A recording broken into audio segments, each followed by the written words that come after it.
9:23 a.m. We continue with the broadcast on news and views this morning, right here on Salam Media, and against the background of the sonar that was delivered by President Cyril Ramaphosa. Many are saying that this was an electioneering speech, and also the question mark that has been raised is: was this a rallying cry on the part of ANC? Perhaps it wasn't that explicit by saying that vote ANC, but it strongly signaled that the ANC was doing all it needed to be doing in terms of government governance and also a government agenda, and the ANC must be trusted to continue with governing the country. But numbers say a different story. They are turning tides. We've seen a recent poll showing that the ANC's decline. And the question is, does this signal the dawn of the decline of the ANC to the extent that we will be seeing a coalition government for the very first time? Now, we're joined by Professor David Everett of the Wits School of Governance to unpack all of this. Professor Everett, good morning to you and welcome. We thank you for your time. Thank you very much. Yes, it is clear that numbers are telling us a picture that is already starting to emerge within the South African political landscape, and possibly even the dawn of a coalition government in South Africa. Just before we get there, just looking at the SONA yesterday, in your mind, and I'm sure you've listened to it, you've analyzed it. Was this an electioneering speech? Oh, I think most definitely. And I think it outlines the way the ANC will fight the campaign, which in a sense is all it can do, which is look what we've done over 30 years, as opposed to the last 5 years. And I think over 30 years, they've got a pretty good track record. I mean, one can't argue that millions of people have got RDP houses, there's better schooling. Things have changed. There's no doubt about that. But I think what most voters will be asking themselves is, it started off well. Is it really maintaining that level of change, or has the ANC stagnated and failed to change enough for voters? So it'll be a kind of tension between the ANC saying, look how good we've been for over, for 3 decades, and voters saying, yes, but look at us now. Yes, and also I think many are questioning the fact that since when is President Cyril Ramaphosa a storyteller?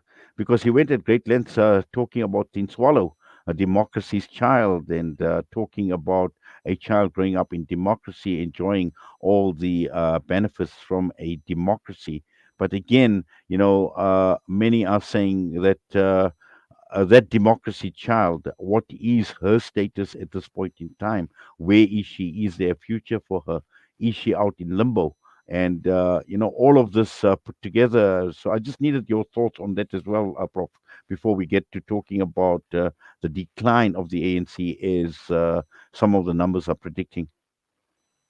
I mean, I think if Tinswala was real, she would be unemployed. There's catastrophic unemployment for young people.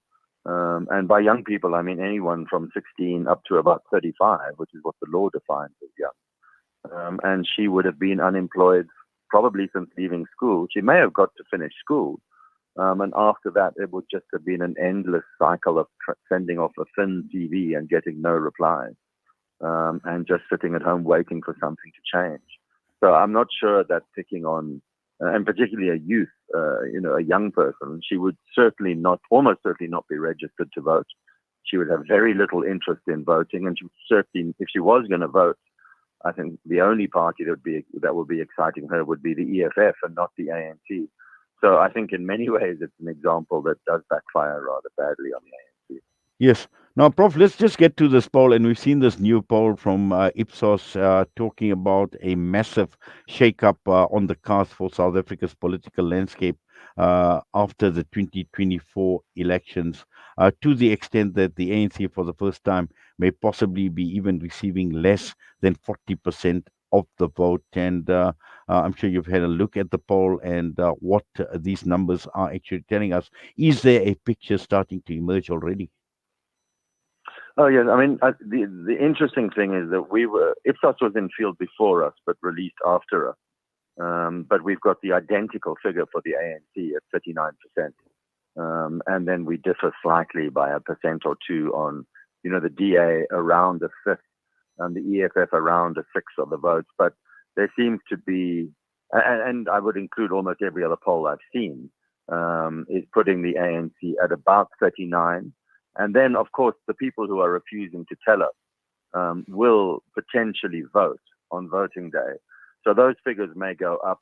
Our best estimate for the ANC is 42. And I suspect Ipsos is maybe similar. They also don't.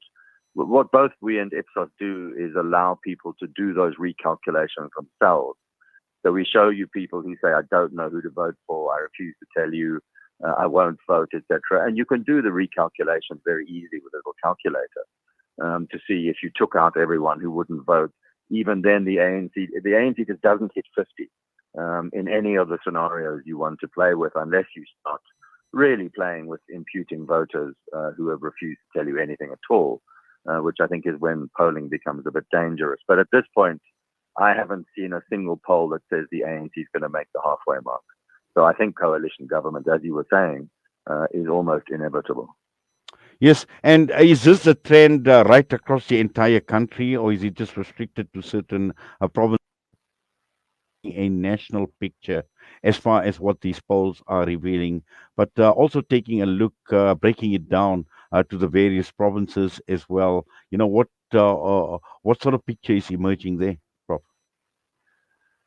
I mean, I think some provinces, for example, Limpopo, the Eastern Cape, which are kind of traditional ANC strongholds, the ANC will hold those fairly easily. I think in the Western Cape, the DA's grip is beginning to get a bit weaker. We have them down at 42. And in all of these cases, I would just add that, no one's campaigns have started, so they have space and time to turn these things round. But it may well be that the DA has to look for coalition partners in the Western Cape. And I think in KwaZulu-Natal, the ANC has almost imploded. And the IFP is looking pretty good. It's the same size as the DA. And the only unknown there is this new Umkhonto weSizwe party. And it's going to be taking voters from the ANC, the EFF, and potentially or possibly the IFP. So I think that whatever happens, I think you're definitely headed for coalition government in KZN. Gauteng is also looking interesting because the ANC is managing 35%. So it will still be the dominant partner in a coalition, but it will now be in a coalition. And I think in many cases, what this does is it says, what is your identity? Because the partner you pick as your coalition partner reflects your values. So, who will the DA look for in the Western Cape if they need a partner? What will that say about the balance of forces in the DA? And who will the ANC reach for in provinces, including in provinces like Free State, where they're in the 40s at about 42, similarly in the Northern Cape? They're still going to need partners. And the question, I guess, for them is, if they are in the high 40s, they can stitch a coalition with lots of little parties. But where in Gauteng they're sitting on 35, the choice is either the DA or the EFF. And that will tell us a lot about the state of the ANC. Yes, I think what is also interesting to note is to see, how many independents actually make the cut and get into, get voted in, because I think this is extremely important. We know that some of these parties obviously have had some sort of a track record in terms of their ability or inability to work together, and the key question is how well are these political ideologies going to come together to ensure that there is an effective and an efficient working coalition, Prof? It's a really tough question. I mean, I have to say that the word coalition is not a popular word amongst voters. So they've lived with what they see as very opportunistic coalitions at city level, where parties kind of form a coalition, it breaks down, it reforms, tiny parties are given the mayorship, and from the perspective of citizens, corruption and a failure to deliver services is what results.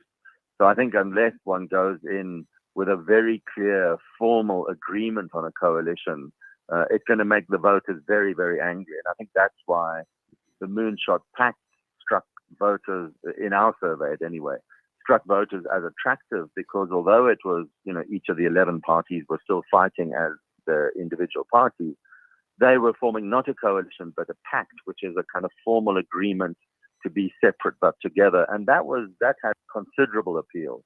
But I can tell you that in all the focus groups we ran before the survey and in the survey, the word coalition has very negative connotations for voters, and that's based on experience.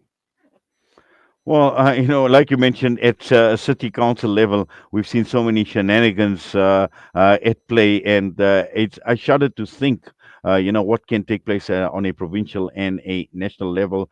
Just one more thing, I'd like to just focus on. We've seen the emergence of a lot of new parties, and obviously, we've seen prominent. Political figureheads, people like Ace Makashule, like people like Jacob Zuma, aligned with the likes of the MK, and even in the past, we've seen, obviously Julius Malema, the EFF, and we've seen their track record until now, Action SA as well. All these parties obviously being formed over a period of time. And from an ANC perspective, do you think the ANC has been the biggest loser? Yes, I think without question. I mean, I think the EFF, was born from the ANC or from the ANC Youth League, and continues to take ANC votes. And I think, the problem a number of the new parties have is people just don't know about them. It's your earlier question about independence. The same thing applies. It's a real struggle to generate enough interest that a large number of people have heard of you, and know what you stand for. So in our poll, Action SA is barely registering. It registers in Gauteng, but nationally it doesn't feature. Rise Mzansi is on 1%, Maimani Build One South Africa is on 1%, Change Starts Now is on 1%. It's very difficult to break through into the 20s and 30s, and until someone really begins to consolidate as a single, united, strong opposition movement, we're going to continue in this space with two parties fighting out around a fifth of the vote, the ANC steadily kind of declining, and voters not really knowing what to choose because none of it is attracting them at this point. Well, certainly. But also, I think, when you look at independence and how they make an impact, and just to move away slightly from South Africa, I've been following the Pakistan elections very, very closely. And we know what is happening with their former prime minister, who is in prison at this point in time. But despite in jail, I think many of the independents are actually, there were many aligned to his party, are actually fighting this election on an independent ticket. And, initial indications are that the majority of the votes are actually going to these independent candidates. Now, that's a very, very interesting dynamic as well, Prof. Yes, but I honestly don't think that would happen here. Well, certainly not yet. I think we're still very stuck in a tradition of voting for the big parties that we know.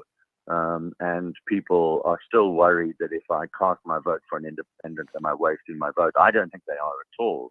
But I think there are not really, Zaki Ahmed is probably the most prominent independent who has a national voice, is well known, and I would assume would almost certainly make it. But people do need to know who you are. Rather, if you simply say, I used to be in the ANC and now I'm an independent, that's not going to get you elected. You really have to have built up some kind of legitimacy, I think, for voters to consider you. I think over time, as these parties fracture and collapse, it may well be that a rash of independents in the next decade or so does become much more prominent. But I don't think it's going to happen in this election. Well, Prof, thank you very much for that, and also for your time with us this morning right here on Salam Media. It's been most absorbing, very, very interesting as well, and I'm sure it's added a lot of value to the discussion that we have been having. So please take care, and we wish you all the best. Thank you very much. Professor David Everatt, Professor of Wits School of Governance, with us this morning. Turning tides, the decline and the signals, the dawn of a coalition government in South Africa. Next up, Azarbadi, who is standing by.